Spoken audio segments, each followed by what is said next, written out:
Mafia Mukhtar Ansari के बेटों अब्बास अंसारी और उमर अंसारी को गाजीपुर के चर्चित गजल होटल की जमीन के फर्जी बेनामा मामले में इलाहाबाद हाईकोर्ट से मिली अंतरिम राहत अगले आदेश तक जारी रहेगी। हाईकोर्ट ने दोनों भाइयों की याचिका पर सुनवाई करते हुए अंतरिम रोक को बरकरार रखने का निर्देश दिया है।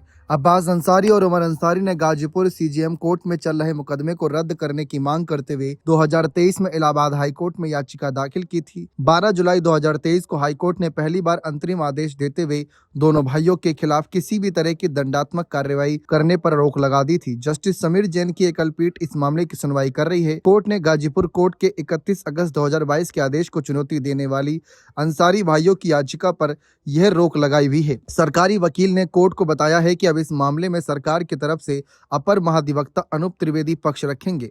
मामले की अगली सुनवाई 8 दिसंबर को होगी। यह मामला गाजीपुर में गजल नाम से होटल बनाने के लिए जमीन के फर्जी बेनामा से जुड़ा है। मुख्तार अंसारी की पत्नी अफशा अंसारी और उनके दोनों बेटे अब्बास और उमर अंसारी समेत कुल 12 लोगों पर इस मामले में षड्यंत्र रचने का आरोप है कि गाजीपुर के मौजा मोहम्मद पट्टी की गाटा संख्या 98, 99 और 100 की जमीन को कूटरचित दस्तावेजों के फेरफेर और अवैध तरीके से नामांतरण कराकर होटल के लिए खरीदा गया था। प्रशासन की रिपोर्ट में सामने आया था कि होटल की जमीन सरकारी दस्तावेजों में बंजर भूमि के रूप में चिन्हित थी और इसकी लीज पहले ही समाप्त हो चुकी थी, इसलिए बेचने वालों को यह जमीन बेचने का अधिकार ही नहीं था। इस मामले में 19 सितंबर 2020 को गाजीपुर के सदर तहसील के लेखपाल सत्यप्रकाश ने कोतवाली थाने में एफआईआर दर्ज कराई थी। एफआईआर भारतीय दंड संहिता आईपीसी की विभिन्न धाराओं जिनमें 120 बी आपराधिक षड्यंत्र, 420 धोखाधड़ी, 467 मूल्यवान प्रतिभूति की जालसाजी शामिल है के तहत दर्ज की गई थी। इस मामले में मुख्तार अंसारी की पत्नी अफशा अंसारी की